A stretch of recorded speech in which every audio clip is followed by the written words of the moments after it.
placed proposal for digital substation that will be first of a kind in DVC, and that will be based on process bus technology. So we have planned to revamp the entire system with a very state-of-art, your 100 Gbps backbone. We need to update ourselves on a regular basis such that the future expectations of the consumer we can meet, because the consumer is ever demanding. I mean,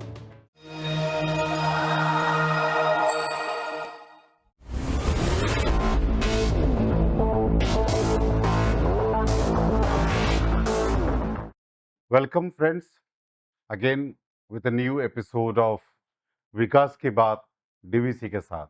We have our guest, Executive Director, System, Damodar Valley Corporation, Mr.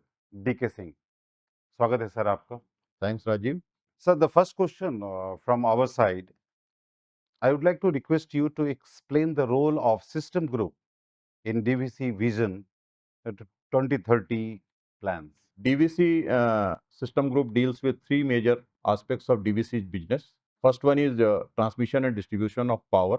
Second is managing communication infrastructure. And the third one is IT enablement of DVC's business processes. So these three areas makes the role of DVC system group very important in whatever plans we have for our organization. Great, sir. Means what are the broader strategies of System Group to align with DVC's 2030 plans? If we talk about the broader strategies of system group, I will explain it with three C's. The first C is compliances. We need to be a compliant company. Compliances to the Indian Electricity Act, Indian Electricity Rules, the different guidelines issued by the central and state regulators, the different statutory guidelines, the labor guidelines, the forest and environment guidelines, and whatever statutes applicable on our business, we need to be compliant to that. The second C I would like to say is commercial. DVC is a commercial organization. So whatever we do, we have to be very vigilant, and then we have to take care of every aspect of our commercial business. The metering part, the billing, the integration of our demand trends, and different commercial aspects. We have already in place remote automated meter reading system in DVC. Already we are generating the bills on time through this system, and this is this area has huge potential of integration of technology, and then we are working on that. The third C I would like to say is your capacity building.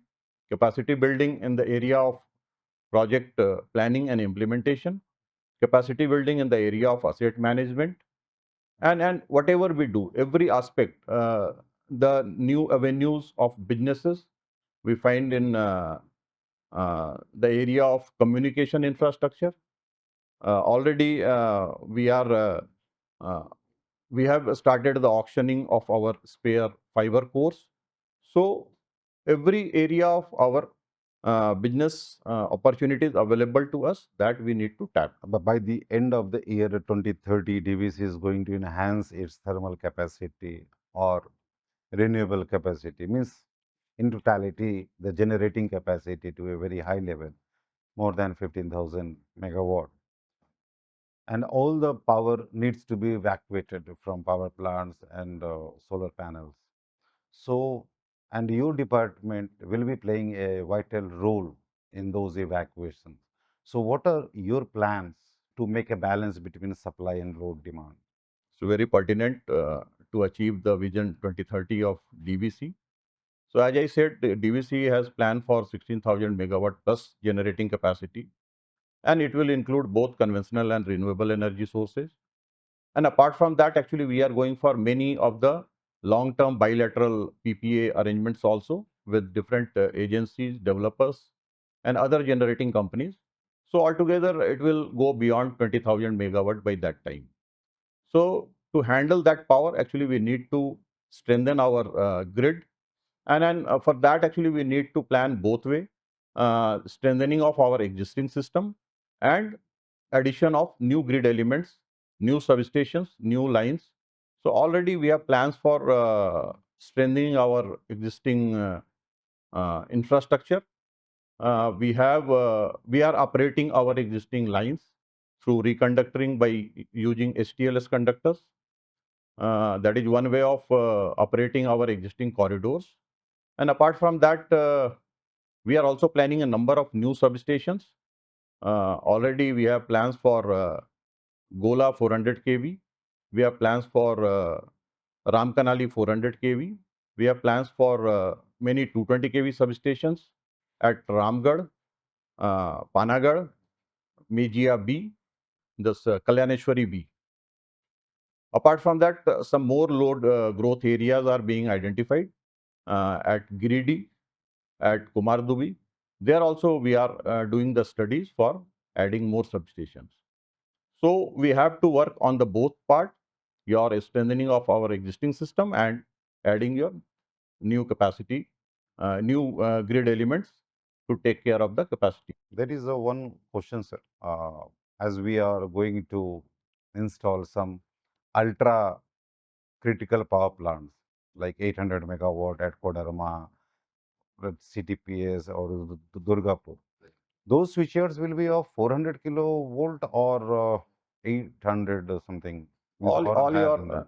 all your ultra this supercritical units, 800 megawatt units at Durgapur, uh, KTPS, and planning to be planned at CTPS also, and 660 megawatt at your Raghunathpur.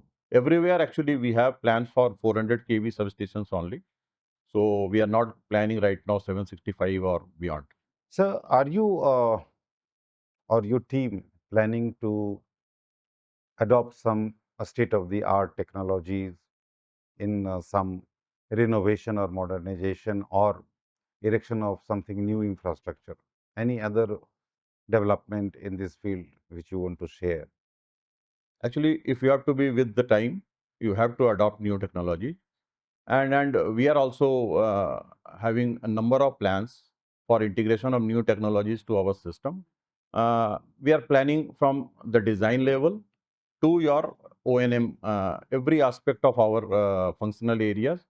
In the design level, actually, already we have uh, placed proposal for digital substation that will be first of a kind in DVC, and that will be based on process bus technology.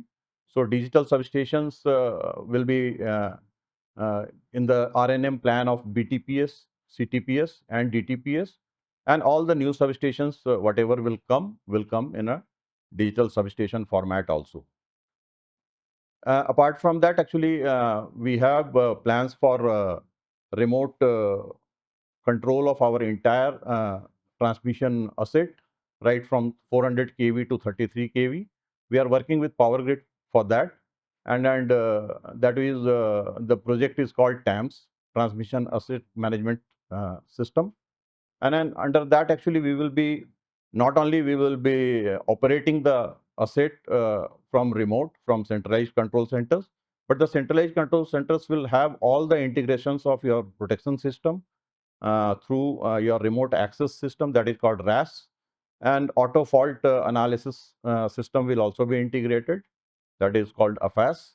And apart from that, there will be also a center of excellence in that centralized control station, and that will be taking care of entire your study and fault finding with our existing protection settings, and any corrections required will also be taken care of. No, lot of things are in we are going to do in future in those state-of-the-art technologies. Great said. As you are also heading the team of IT and communication, so a company or any organization is called future ready only when its IT enabled services and IT department is capable to do what they're supposed to do. So in that section, what are the plans of your department to tackle coming threats in terms of IT section? You see, entire organization is going forward. We are living in a world where technology integration is a must. We cannot live without that. And this is a connected world. We are connecting our systems. We are connecting our assets. We are integrating IoTs. We are integrating our metering infrastructure. So everything is connected over a platform. And that is not only limited to my department. That is across the functions of DVC. So for that, actually, communication infrastructure is very important, and because that provides the backbone of all the connections, all the integrations. And in DVC, actually, our this present communication infrastructure is old one.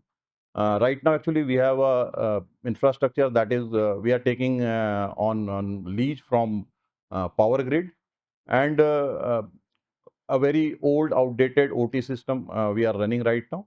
So we have planned to revamp the entire system with a very state of art, your 100 Gbps backbone, uh, your this communication infrastructure for both IT and OT, and that will be based that will be based on your present day technology, and will be at least future proof for like next 10 to 12 years. Why it is important to have such a secured network for a power plant where we produce power, we transmit power? So, what is the use of that highly secured network for this project? You see, the process we are handling are very important. We are dealing with the power, which is very important for our industries, for general people.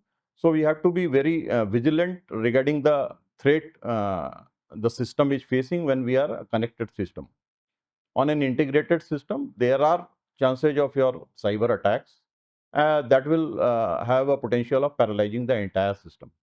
So we have to be a system that is resilient to such attack, and it should have a feature to bounce back, to be operational, to be normal within a very small time. So we have to maintain a system which is both your cyber attack proof as well as which can recover itself within a very less time. So this is regarding your cyber security part. IT part, one thing I would like to add, we are coming up with the new ERP system, and our IT system, that is the old one, will go hand in hand with the new system till the time the new system takes over.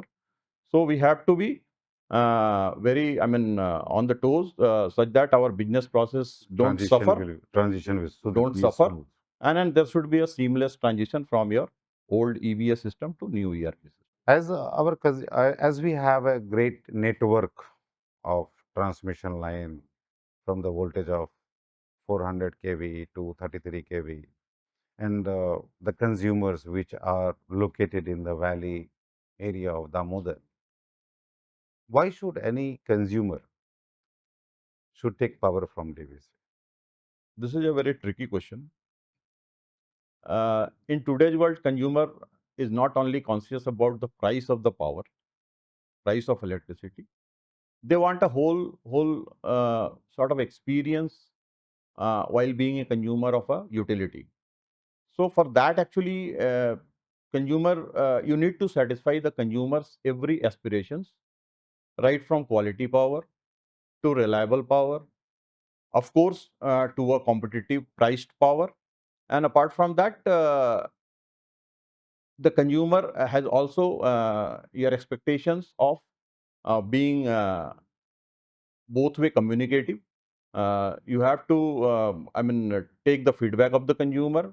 You have to engage with the consumer at every level. And consumer is not a meek consumer. It's not a one-way communication. So it has to be a well engaged relationship between DVC and the consumer. So consumer is, of course, consumer is very much, satisfied with the services of DVC till now, and they are getting a well priced, the power at a very competitive rate. We are managing a reliable power at a competitive rate. So what else the consumer wants? That is the requirement of that. The competitive price as well as the quality power. Right. So it's enough for any. But one thing I would like to add here, we cannot be complacent. We cannot, I mean, continue with the way we are operating. We need to update ourselves on a regular basis such that the future expectations of the consumer we can meet, because the consumer is ever demanding. I mean, they are, their demand, their expectations are growing, increasing day by day.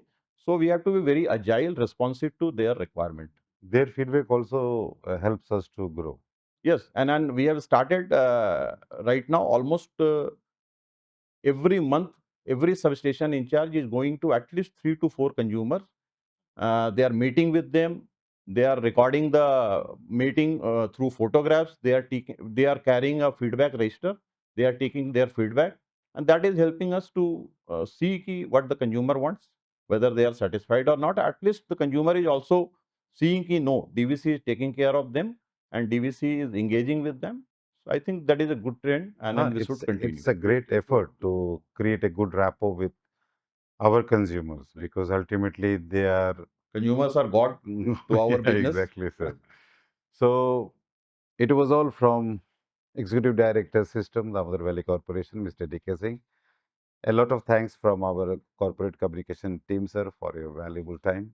Thank you. Thank you, Dedicated Rajiv. episode of leadership Thank you of very much DVC. to you and your team. Thank you, sir. Thank you. Thank you, sir.